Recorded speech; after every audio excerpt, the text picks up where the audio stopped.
You know, for centuries, English literature has been this incredible battleground. And on that field, two massive forces have been clashing: the power of empire and the sheer resilience of human identity. It's a story about how words were used not just to build an empire, but also to question it, and eventually to write a whole new world into existence. And that really gets to the heart of the matter, right? This is the core question behind this entire literary struggle. What actually happens to a person, or to a whole culture, when some outside power steps in and tries to define who you are, what your history means, and where you belong? This one question, well, it's the engine behind some of the most powerful writing we've ever seen. So it's kind of like this epic tug of war. On one side, you've got the empire. It's this force that's all about imposing order, putting people in boxes, defining others, and demanding total loyalty. But on the other side, you have identity, and it is constantly fighting back. It refuses to be defined, it insists on claiming itself, and it demands to have a voice. For centuries, literature was the actual rope in that tug of war. Okay, so to really get a handle on this fight, we have to go back in time, back to a period when literature wasn't questioning the empire at all. In fact, it was actively helping to build it. This was the age of literature as justification. And our journey through this whole literary landscape is going to break down into three main phases. First up, we've got imperial affirmation. That's when writers were basically cheerleaders for the empire. Then things get interesting with imperial anxiety, as that confidence starts to crack.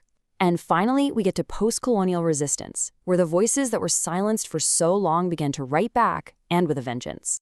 And this really gives you a snapshot of that first phase. The worldview was simple. Europe was the absolute center of civilization, period. The colonized lands, they were just exotic, maybe dangerous backdrops for European adventures. And a person's identity, well, it was rigidly defined by their race, their nation, and their power.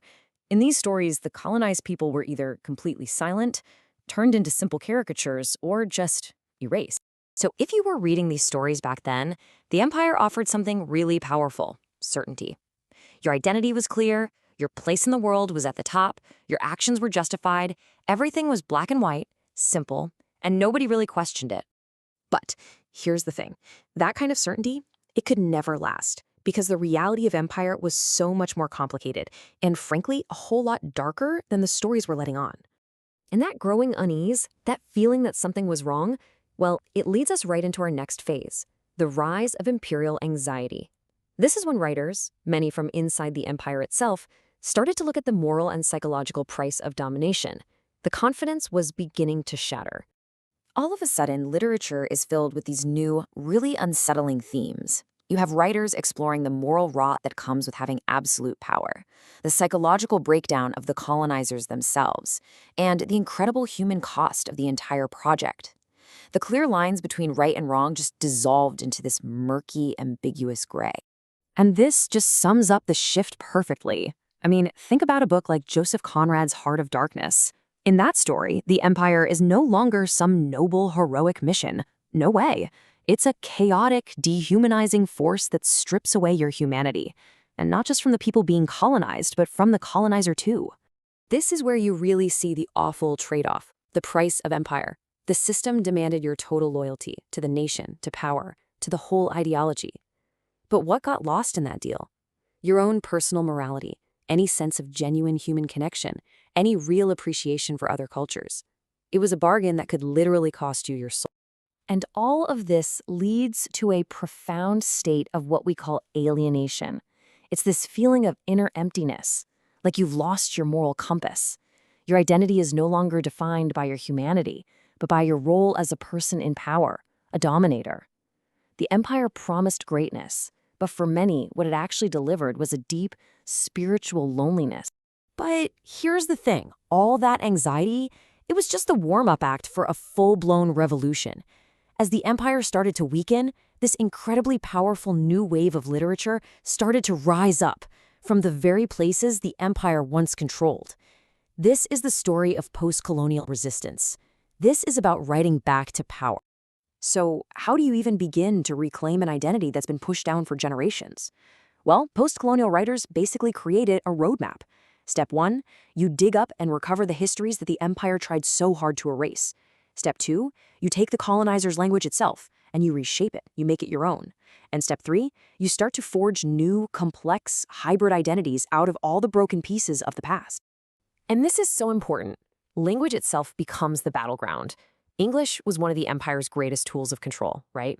But now, writers from these formerly colonized nations started to master it. They bent its grammar, they filled it with their own local rhythms, and they transformed it from a tool of oppression into a powerful weapon of self-definition. And what comes out of this struggle is this idea of a hybrid identity.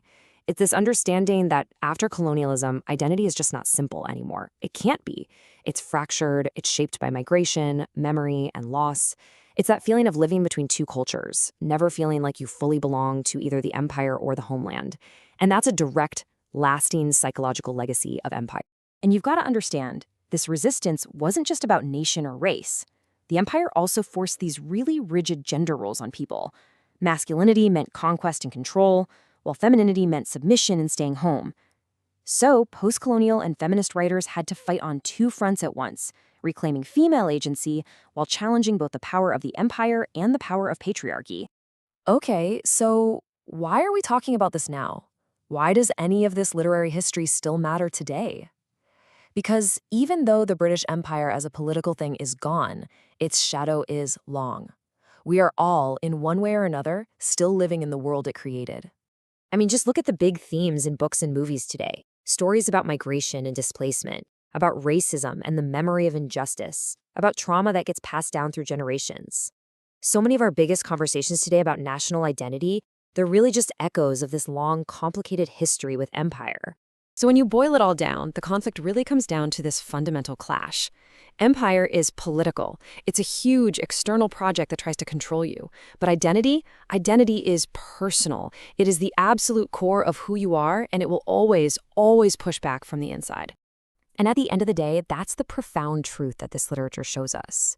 An empire can claim territory, it can draw lines on a map, it can build monuments to its own power.